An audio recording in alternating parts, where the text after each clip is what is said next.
certinho? Bom, para mais uma aula de redação, quem está falando é o professor Lucas e hoje vamos ter mais uma aula de redação. Estou aqui gravando pela tela do meu celular mais uma vez, mas acho que isso não atrapalha não, tá?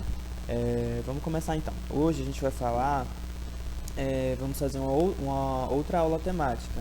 A minha última aula, que eu postei umas 2 ou 3 semanas atrás, a gente trouxe uma aula temática também, conversando sobre o assunto do suicídio. E aí eu perguntei se vocês gostaram desse estilo de aula, né? E se vocês que gostariam que eu trouxesse outras aulas temáticas. E eu tive um feedback bastante positivo, pessoas me chamando no meu WhatsApp, comentando lá no vídeo também. E é por isso que eu trouxe essa outra aula aqui. Hoje a gente vai falar de tecnologia, né? Da mesma forma que a gente começou de suicídio na aula passada, na minha última aula, a gente vai falar de tecnologia agora, pensando ela como um assunto que engloba diversos possíveis temas aí do Enem. Por que eu estou trazendo tecnologia agora? Bom, tecnologia é um tema que está muito em voga, é uma discussão que está muito em pauta ultimamente, né? E a redação do Enem tem trazido uma tendência a conversar sobre tecnologia. Não sei se vocês lembram, mas o último tema, o tema de 2019, perpassava sobre a questão da tecnologia, né? O cinema. E 2018 a mesma coisa, quando a gente discute redes sociais, utilização de dados na internet. E isso tudo está muito relacionado à tecnologia. Então são 2 anos seguidos conversando sobre tecnologia, né? Então é possível que o próximo, que o Enem desse ano, 2020, né, que vai acontecer ano que vem, traga algo relacionado à tecnologia também. Então é importante a gente estudar esse tema, discutir sobre como ele pode ser cobrado, discutir sobre possíveis temas que possam estar caindo e também sobre repertório associado a esse tema aqui, né? E também propostas de intervenções que se relacionem com tecnologia também. A gente consegue estar bem preparado para qualquer tema que seja relacionado à tecnologia. Então vamos aos objetivos da nossa aula. Hoje, como eu já falei, nós vamos entender como que a tecnologia ela pode ser abordada na redação do Enem. Então, quando a redação do Enem for cobrar a tecnologia, como que ela vai cobrar? O que eu devo escrever? Além disso, nós vamos analisar possíveis temas que tragam como aspecto central a tecnologia, aumentar o repertório sociocultural sobre tecnologia e estudar propostas de intervenção que se aplicam ao tema sobre tecnologia. Então, vai ser uma aula voltada só sobre questões da tecnologia na sociedade contemporânea. Vamos começar então. A tecnologia na redação do Enem. Aqui eu quero dizer para vocês como que ela pode ser cobrada. Na redação do Enem, a tecnologia ela pode ser cobrada de 2 maneiras, né? Então, a tecnologia pode ser abordada de 2 formas na redação do Enem. Ou o acesso à tecnologia vai ser discutido, ou a relação nociva dos indivíduos com a tecnologia vai ser discutida. Como assim? Quando a gente fala de acesso à tecnologia, a gente está pensando, por exemplo, né, em desigualdade social, em perda de oportunidades, né? É aquela questão de que a tecnologia, hoje o mundo é movido pela informação, né? Hoje a informação ela vale ouro, né? Quem tem acesso a essa informação, que tem acesso aos meios de propagação dessa informação, é uma pessoa que tem vantagens na vida. Só que infelizmente não é todo mundo que tem esse acesso, né? A globalização ela é uma parte da geografia que vai estudar justamente isso, como que as tecnologias têm sido disseminadas, né, ao longo da humanidade nos últimos anos, nos últimos séculos, e como isso modificou a dinâmica das relações pessoais e interpessoais, né? Entretanto, da maneira que a gente estuda a globalização, fica parecendo que todo mundo tem acesso a todo tipo de tecnologia, mas isso não é verdade, né? E isso tem sido colocado muito em pauta ultimamente, principalmente com o contexto que nós estamos inseridos, o contexto atípico, onde todos os alunos eles estão sendo inseridos em um ensino virtual, em um ensino à distância. E aí a questão levantada é: todos os estudantes têm acesso às tecnologias de informação, né? As tecnologias de informação, as TICs, que são... TICs é a sigla, né? A sigla TIS, Tecnologia de Informação, que são as tecnologias justamente que mais importantes aí, né, no mundo da educação, no mundo da propagação de informações, né? que é a internet, são os computadores, os celulares, os smartphones, o acesso à internet, né? Hoje, nesse contexto atípico que nós estamos vivendo, por exemplo, nesse exato momento, você só consegue ver a minha aula porque você tem acesso à internet, ao YouTube, a computador, celular. Mas a gente tem noção de que dentro do próprio cursinho existem pessoas que não têm acesso a isso e por isso elas não conseguem assistir, acompanhar essas aulas. E aí, quem vai ter vantagem na hora do Enem? Vocês que estão vendo essa aula agora ou quem não está vendo porque não pode? Obviamente que são vocês, né? Então isso tem sido colocado muito em voga, né? A desigualdade social, quando ela adentra o espaço do acesso à tecnologia, ela fica muito pertinente, ela fica muito presente. E isso tem sido muito discutido, principalmente, né, a nível de governo federal, a presidência, o Ministério da Educação. Né? A gente tem que pensar em propostas para isso aqui, porque se esse ensino remoto continuar, muita gente vai simplesmente não conseguir ter acesso e vai ter uma evasão muito grande de educação. Isso é perigosíssimo para uma sociedade. Tá? Eu, por exemplo, eu não gravo aulas pelo computador porque o meu computador não funciona direito mais, né? Eu preciso trocar ele, mas agora eu não vou conseguir. Então, eu consegui contornar essa situação através do celular, através de outras tecnologias de informação. Entretanto, eu consegui contornar isso. Outras pessoas não têm alternativa. Então, o acesso à tecnologia ela pode ser cobrado, né, nesse sentido. A tecnologia pode ser cobrada pensando no acesso. E se eu fosse vocês, eu estudava bastante, me aprofundava em relação a isso, principalmente pensando nas tecnologias de informação, na educação à distância, né, no EAD. Por quê? Porque o tema do Enem ele é escolhido nos 3 primeiros meses do ano. Então, isso é algo que estava muito forte naquela época. Hoje essa discussão ainda está muito presente, mas no início do ano, logo no começo, em março, né? Março, abril, isso estava muito presente porque é algo que deixava muita gente aflita. E realmente é uma questão muito importante. Então, pensando no ano que nós estamos inseridos, deem um carinho especial para essa questão aqui do acesso à tecnologia, estudem isso daqui, tá? Uma outra coisa que ele pode trazer também é a relação dos indivíduos com a tecnologia. Então, primeiro a gente falou de acesso, né? Acesso à tecnologia relacionada à desigualdade, à perda de oportunidades, mas também eu tenho a relação dos indivíduos com a tecnologia. E lembre-se que o Enem, ele sempre traz problemáticas, problemas sociais. Então, ele não vai querer saber de tecnologia, processo de desenvolvimento de tecnologias novas. Não, isso não é uma problemática, né? Ele vai querer saber, por exemplo, né, do vício nas redes sociais, né, essa relação de vício, a questão das perdas dos relacionamentos pessoais, né,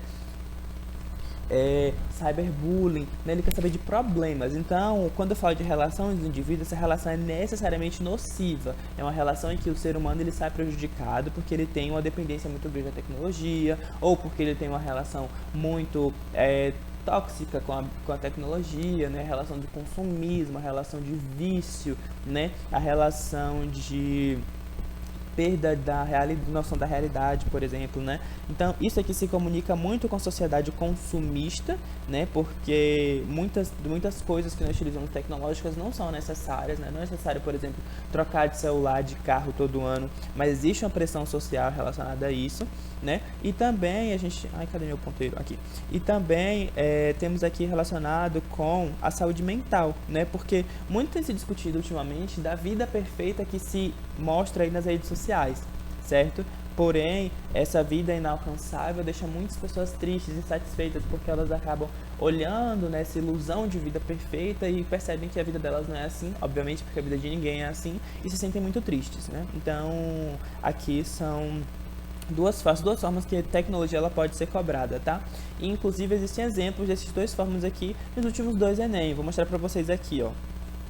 O Enem 2018 foi a manipulação do comportamento do usuário pelo controle de dados na internet. Isso aqui é o quê? Isso aqui mostra uma relação do ser humano com a tecnologia, que é... Ai, fui lá pro final. Ah, não, aqui. Que é justamente isso daqui, né? A relação dos indivíduos com a tecnologia, né? Porque os indivíduos jogam seus dados na internet, endereço, formas de comprar, né? Coisas que têm preferência, e empresas se utilizam disso aqui para manipular o que ele vê nessa internet, o que ele vê nessas redes sociais, né? Então é uma forma de relacionamento nociva aqui entre tecnologia e ser humano. E o tema de 2019 foi a democratização do acesso ao cinema no Brasil, né? Aqui o cinema pode ser visto tanto como um aspecto cultural, mas também como um aspecto tecnológico. Os dois aí casam. E aqui eu tenho a democratização, então eu tenho a questão do acesso. acesso, né? Porque se for falando de democratização, significa que nem todo mundo tem acesso. Então, é uma questão de quê? De acesso. Então, esse tema aqui de 2018 trouxe acesso à tecnologia e o tema de 2019 trouxe justamente a relação do indivíduo com a tecnologia, né? Para vocês enxergarem como isso é real, né? Como o Enem ele é construído pensando em temas sobre tecnologia, ele vai ser construído dessa maneira, tá? Então, vamos ficar atentos. Olha só, deixa eu ver se está gravando. Está gravando ainda. Aqui eu trouxe alguns possíveis temas que podem estar lá caindo para a gente discutir. Ó. O primeiro deles é a inclusão digital. A inclusão digital é a questão de que no Brasil, hoje, acho que menos de 50% das pessoas têm acesso à internet. Se não me engano, são 30% das pessoas que têm acesso à internet. Tá? E isso é um problema, né? Um problema muito presente, principalmente hoje em dia. Eu não gosto de apostar em tema, mas se eu fosse para apostar em um tema, pensando na questão do EAD, tudo que está acontecendo ultimamente em relação à tecnologia, eu pensaria em um tema relacionado à inclusão digital. Eu não acho que a banca cobraria algo necessariamente sobre educação à distância no Brasil, no contexto de pandemia. Não, eu acho que isso seria algo muito específico, muita gente já está esperando por esse tema, tá? Mas eu acho que se fosse por esse lado, eles iam pensar na inclusão digital. E aí é interessante que se o tema for inclusão digital, vocês citem Brasil 2020, citem pandemia, citem educação à distância, citem acesso à internet relacionado a isso, né? Tragam citações sobre isso porque isso vai enriquecer. Porque se o tema for inclusão digital, muito provavelmente eles escolheram esse tema pensando no que aconteceu com o Brasil aí, que está acontecendo com o Brasil e com o mundo, tá? No início, em relação à pandemia. Acesso à internet no Brasil também se relaciona muito aqui com inclusão digital. A mesma questão, se cair acesso à internet, joguem os dados, 30%, né? Isso de acordo com o IBGE, né? Pensem também nessa questão da pandemia, da educação, a importância, né, se mostra nesse momento. O vício em tecnologia é um outro tema muito importante, né? Porque isso está realmente modificando as relações sociais, né? Então hoje não é só o vício em tecnologia, mas a posse de itens tecnológicos demonstra, né, uma certa casta social. E isso é muito importante, porque eu tenho aí uma estratificação dos que têm acesso e os que não têm acesso, desigualdade social, então muitas coisas relacionadas, né? Os perigos das vidas perfeitas das redes sociais, né, também é algo forte para ser cobrado, né? Então a gente pensa aqui, né, nessas blogueiras, nos youtubers, que têm vidas perfeitas na rede social, que têm vidas perfeitas no Instagram, fotos lindas, corpos maravilhosos, né, sempre em festas e tal, mas que isso é só algo que eles constroem para vender essa imagem pra gente, para vender essa imagem deles para as marcas, na verdade, né? Para que eles possam comprar a imagem delas, né? E aí muitas vezes nós ficamos nos perguntando, poxa, essa pessoa tem a vida tão perfeita, a minha vida não é assim, o meu corpo não é assim, né? E nos cobramos isso, então é o ideal inalcançável, o ideal de beleza também, né? E de outras coisas, que é inalcançável, isso deixa a gente muito triste, né? Causa problemas psicológicos, isso deve ser combatido. Não no sentido de proibir as pessoas de postarem suas vidas na internet, mas no sentido de que quem está vendo conseguir compreender que aquilo ali não é necessariamente a realidade, tá? Outro tema forte, a obsolescência programada, né? Que vai entrar, né, na estratégia industrial de criar produtos que já tenham prazo de validade, né? Então, celulares que param de funcionar depois de alguns anos, carros, né, eletrodomésticos, tudo para obrigar a gente a continuar comprando, né? E isso, obviamente, né, vai gerar uma grande pressão aí no ecossistema, né? A gente tem que pensar no consumismo. Se a obsolescência programada for o tema, uma das teses de vocês tem que ser da sociedade consumista, tá? A tecnologia é perda de privacidade, né? Então é um tema um pouco semelhante que caiu em 2018, né? Que pensa em como a tecnologia ela consegue adentrar as nossas vidas, né? Muitos aplicativos pedem permissão para acessar nossas câmeras, nossos microfones, nossos contatos, nossas senhas, né? E apesar de que essas informações ficam confidenciais, a gente acaba tendo perda de privacidade, porque a gente nunca sabe quando nós estamos sendo monitorados, né? Muitas vezes nós conversamos sobre algum anúncio perto do celular com amigos, e nós falamos, ai, fulano, eu tô precisando de uma geladeira nova, não sei o que. E quando a gente abre o Instagram, o primeiro post é um anúncio de uma geladeira e um preço super baratinho, né? Então, a gente está perdendo a nossa privacidade pouco a pouco, isso deve ser discutido também. Acesso precoce à internet no Brasil, né? Isso aqui a gente vai conversar um pouco sobre como as crianças têm a sua relação, né, com a internet, né? Porque hoje o que se vê cada dia mais são pais substituindo o seu afeto, substituindo a atenção aos filhos pelo celular. Então a criança começa a chorar e a mãe e o pai entregam o tablet, entregam o celular, liga a televisão, né? As crianças chegam em casa, em vez de estudar, de almoçar, já vão direto para o computador, né? Isso deve ser coisas discutidas, porque estudos comprovam, né, que isso atrapalha o desenvolvimento cognitivo das crianças, né? Então isso deve ser discutido, disseminado também, né? Então pensar nisso aqui é pensar o que na intervenção familiar, na educação permanente dos pais, a escola também entra muito nisso, né? Porque é algo muito perigoso. Outro tema, redes sociais de disseminação de fake news, né? Então a gente tem que pensar aí, né, o que são essas fake news, essas notícias falsas e como elas surgiram, porque fake news não é algo atual, né? Existem fake news desde aí das épocas mais longínquas do Brasil e do mundo também. Entretanto, né, com o advento das redes sociais, a disseminação das fake news toma rumos alarmantes, preocupantes, perigosos para própria segurança pública. Então é interessante que a gente pense na relação de redes sociais, fake news e o ser humano, né? Como que ele tem a responsabilidade que as pessoas devem ter nas redes sociais ao compartilhar informações, ao publicar informações, né? Isso vem através da educação, através de fiscalização, através de punições a disseminadores de fake news, tá? Então é uma discussão muito importante também. E por último aqui, o Brasil é a sociedade do consumo, que se comunica justamente com o consumismo, né? O que está por trás do consumismo, né? Por que as pessoas consomem tanto, quais as consequências disso para a sociedade no futuro, né? Como que a indústria se utiliza dessa estratégia para conseguir vender cada vez mais, né? Então, são alguns temas que eu trouxe para a gente iniciar essa discussão, né? Para vocês refletirem sobre isso, né? E pensar, porque caso alguma dessas coisas caia, algo parecido com isso, a gente já tem uma noção mais ou menos construída na nossa cabeça, e aí seria só montar o nosso texto. Vamos falar agora, de repertório sociocultural relacionado à tecnologia. Vou fazer que nem na minha última aula, tá? A gente vai trazer primeiro repertórios mais da cultura pop, e depois a gente vai aprofundar para coisas mais filosóficas, tá? Então, o primeiro repertório que eu trouxe aqui foi o da série Black Mirror, que discute muito sobre tecnologia. Na verdade, o foco da série é pensar nas consequências, né, do uso da tecnologia nas relações humanas, tá? Mas eu vou trazer em especial um episódio chamado de, não sei se vocês vão conseguir ver, mas esse episódio aqui, Nosedive.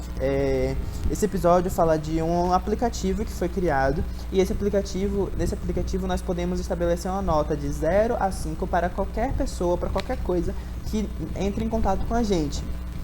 Esse aplicativo ele vai tomar proporções tão grandes em que as relações das pessoas vão ser pautadas em relação a essa nota. Então, para entrar nos estabelecimentos, em viagens, em escolas, por exemplo, você precisa ter uma avaliação acima de determinada faixa. Então, por exemplo, para você entrar em uma loja de roupas um pouco mais chique, você tem que ter uma avaliação de 4, 4,5, 5. Porque se você tem uma avaliação menor do que isso subtende-se que você não tem dinheiro para estar naquele espaço, né?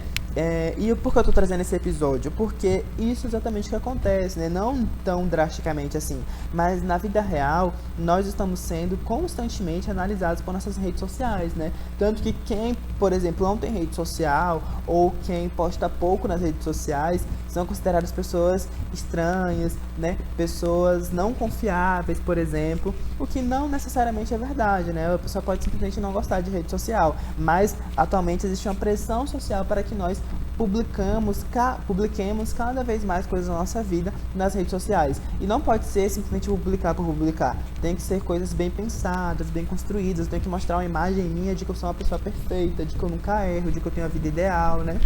Para que essa imagem seja comprada. Caso vocês queiram trazer essa citação, vocês não precisam gravar o nome do episódio, tá? Não precisa nem colocar, vocês precisam falar Black Mirror, explicar que é uma série que discute as relações humanas, que discute as consequências do uso da tecnologia nas relações humanas, e vocês ressaltam que existe um episódio que faz uma avaliação, né? Que é um aplicativo em que através do aplicativo é possível avaliar as pessoas, e através dessa avaliação elas são estratificadas na sociedade, né? E que isso não ocorre muito diferente na sociedade atual, tá? Não precisa falar o nome do episódio não, tudo certinho, só pensar no que a série traz e em um pouquinho do contexto do episódio. Bom, vamos falar agora de uns repertórios um pouco mais filosóficos. O primeiro deles, nós vamos falar, né, do livro Por uma Outra Globalização, que foi escrito pelo geógrafo, né, Milton Santos. Milton Santos foi um geógrafo brasileiro, na verdade ele não é geógrafo, ele é do direito, mas ele atuou muito na área da geografia, inclusive ganhou o Nobel de Geografia no Brasil, né, e ele é uma personalidade muito importante para a construção do conhecimento no Brasil, né, para a criação do conhecimento no nosso país. E aí ele vai falar, escrever esse livro Por uma Outra Globalização. Milton Santos, ele discute muito a questão da globalização em seus estudos, seus trabalhos, tá? Ele fala muito de como a globalização como ela deveria ser. E aí nesse livro aqui em específico, ele vai trazer dois tipos de globalização: a globalização ideal e a globalização real. Ou, no livro ele traz a globalização tal como... vou repetir que eu fico um pouco confuso. Ó. Ele vai trazer dois tipos de globalização: a globalização ideal e a real. No livro dele, escrito bonitinho, não é ideal nem real. Ele traz globalização tal como ela deveria ser e globalização tal como ela é. Mas assim, dá para substituir por ideal, por real de boa. É bom que ocupa menos espaço. O que é a globalização ideal? A globalização ideal, segundo Milton Santos, descrito no seu livro Por uma Outra Globalização, é aquela através da qual todos vão ter acesso às tecnologias e informação. Então, indiscriminadamente, independente de classe social, de etnia, de orientação sexual, de religião, de quantidade de dinheiro no banco, todo mundo tem que ter acesso à tecnologia e informação. Isso ocorre em certa medida no mundo e talvez até mesmo no Brasil. Hoje algumas tecnologias são dadas como universais, como por exemplo a televisão, que a grande maioria dos brasileiros tem acesso, ao rádio, né, que também muitos brasileiros têm acesso, mas existe uma globalização real, né, na qual quem tem acesso a essas tecnologias são privilegiados. E aí, quando a gente pensar nisso, a gente vai pensar justamente na internet, nos computadores, nos smartphones, que são tecnologias da informação extremamente importantes para a disseminação do conhecimento e de informações, mas que infelizmente só quem tem acesso são pessoas que podem estar assim, arcando com os custos disso. Então não é todo mundo que tem, né? As pessoas podem até ter celular, mas às vezes não tem internet, pode ter internet, mas isso é mais difícil, né? Tem internet, mas não tem como utilizar. Geralmente tem a forma de acesso à tecnologia, mas não tem a internet. Por exemplo, eu tenho celular, mas não tenho internet em casa. Aí eu tenho que usar plano 3G, ou em algum lugar que tem Wi-Fi de graça, né? Nesse sentido. E aí isso é importante para a gente pensar no acesso à educação. O Enem que eu fiz ano passado, que foi o Enem que eu passei aqui na UEMS, eu trouxe como introdução justamente o Milton Santos, justamente esse livro. Eu falei, Milton Santos foi um geógrafo brasileiro extremamente importante para a produção de conhecimento, e em seu livro Por uma Outra Globalização ele vai descrever dois tipos de globalização: a ideal, na qual todos têm acesso à tecnologia, blá blá blá blá, e a real, na qual nem todos têm acesso. Aí eu coloquei, no contexto brasileiro, infelizmente, a globalização predominante, a globalização descrita como real, pois nem todos os indivíduos têm acesso à sétima arte, né? Têm acesso ao cinema, né? E trouxe isso. Aí lá na conclusão eu falei, né? Depois de colocar a intervenção, eu falei, se todas as medidas interventivas forem levadas a sério, forem colocadas em prática, é possível que a globalização real, que acontece no Brasil, se aproxime cada vez mais da ideal, né? Então, é interessante utilizar isso, né? Essa citação, Milton Santos, esse repertório aqui se encaixa muito bem em temas que pensem no acesso, aquela questão, né, de que nem todo mundo tem acesso e que no Brasil hoje está muito, muito em pauta. Tem um documentário desse livro aqui no YouTube, vocês acham aí ele de vários tamanhos, né? Tem de 50 minutos, tem de 30 minutos. Se vocês quiserem, eu posso até estar encaminhando esse documentário para vocês, que ele resume bastante o pensamento de Milton Santos aqui dentro desse livro, aí não precisa ler, tá? Mas é muito interessante. Bom, próximo repertório eu trouxe, né, o queridíssimo Zygmunt Bauman, se vocês não conseguirem ver, mas só jogando no Google que acha, né, em seu livro Modernidade Líquida, né, Na modernidade líquida, descrita por Bauman, ele descreve a sociedade contemporânea e como ela é afetada pela tecnologia. Não só pela tecnologia, mas pela produção, pelo consumo, pela forma de uso, né? E aí, o Bauman fala que as relações interpessoais, os laços, né, eles estão se estreitando entre as pessoas, porque a tecnologia, ela entra nesse espaço e acaba fazendo com que as relações interpessoais sejam reduzidas. Então aqui, né, nós temos um casal, provavelmente, e aí ele está mexendo no celular, não sei se ela está lendo um livro ou mexendo em um tablet, mas eles não se comunicam entre si, eles estão aqui cada um no seu mundinho, né? E aqui o que eles deveriam estar fazendo, né? Que é, enfim, trocando carícias, beijando, conversando e tal. E aí isso é muito importante. Isso aqui pode ser muito bem utilizado se o tema for relacionado, por exemplo, a o uso precoce de crianças na internet, né? Esse acesso precoce. Por quê? Porque essas crianças procuram na internet o que falta na casa delas, que é a questão do afeto, que é a questão dos laços, né? Muitas vezes os pais, né? Isso não é nem culpa dos pais, é culpa da sociedade capitalista, que obrigam os pais a ficarem 8, 10, 12 horas trabalhando, chegam em casa cansados, estressados, né? E aí eles não têm muita paciência para lidar com crianças nesse momento. Então deixa elas lá na internet, na rede social, no joguinho, no videogame, né? E aí o Bauman explica que isso é nocivo, né? Principalmente para crianças que estão em desenvolvimento cognitivo agora, né? Então é interessante a gente pensar, né? Como a modernidade líquida, como consequência disso, né, traz essa questão aí, esse distanciamento, não só entre pessoas, mas também entre pais e filhos, que eu acho muito mais delicado, né, muito mais perigoso. Eu trouxe outro repertório aqui, que é o Manifesto Futurista, né? O Manifesto Futurista são as principais características do futurismo. Não sei se vocês conhecem, mas é aquela vanguarda europeia, né? Lembra que no início do século XX existiram na Europa vanguardas artísticas, tal como o futurismo, o dadaísmo, o cubismo, o surrealismo, o expressionismo? Então, que são as precursoras do movimento modernista no Brasil, né? O futurismo ele foi iniciado, né, pelo Marinetti, né? Esse cara aqui, tá escrito o nome dele. E aí o Marinetti ele vai escrever esse manifesto futurista, onde nesse manifesto vai ter escrito todas as características do futurismo. E uma dessas características, a principal característica, na verdade, é o avanço tecnológico superestimado, na qual a tecnologia deve suprir todas as necessidades humanas, físicas, escrevi errado, não é foscas não, tá? É físicas, mentais e emocionais. Certo? Além disso, eles falam que a relação homem-tecnologia-planeta é uma relação indiscriminada. Então, o homem, ele pode, de acordo com esse manifesto, ele deve, né, extrair da natureza tudo que ele precisa para criar tecnologia, para ele usar essa tecnologia.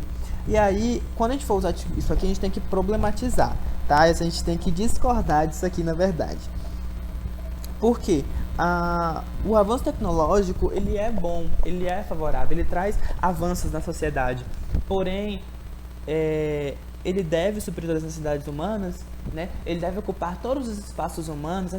Esse avanço tecnológico ele pode ser indiscriminado, ele não tem que ser fiscalizado, né? O Manifesto Futurista foi escrito em 1919, se eu não me engano. Então foi bem antes da Revolução, foi bem antes da Segunda Guerra Mundial. Na Segunda Guerra Mundial, a gente percebe que o avanço tecnológico criou uma tecnologia muito nociva, chamada de bomba atômica. Então, foi através do avanço tecnológico em que acho que foram mais de 1 milhão de pessoas foram mortas em Hiroshima e Nagasaki, no Japão, né, por causa dessa bomba. E também por causa desse avanço tecnológico que a humanidade quase se exterminou no período da Guerra Fria, graças, né, ao avanço das tecnologias bélicas, né, em que até hoje os países têm arsenais de armas termonucleares, os Estados Unidos, a Rússia, o Israel, né? O Brasil não tem, mas assim, Coreia do Norte, Coreia do Sul, muitos países têm. E se qualquer conflitozinho ocorrer em que um país acione essas bombas, todos os outros países vão acionar suas bombas. E o que vai acontecer é que a humanidade ela simplesmente vai acabar. Então, o avanço tecnológico, ele é algo interessante, ele é algo bom. mas ele tem que ser fiscalizado, ele tem que existe uma responsabilidade ética, né? Não é possível em que haja essa relação indiscriminada, até porque se o homem ficar retirando da natureza indiscriminadamente para construir sua tecnologia, uma hora esses recursos vão acabar. Uma hora vai faltar água, vai faltar oxigênio, vai faltar comida, vai faltar tudo, né? Então, esse manifesto futurista, eu achei interessante trazer ele porque a gente pode contrapô-lo, né? Então, a gente pode pensar no consumismo, por exemplo, ou até mesmo na questão do avanço tecnológico, pensar, né?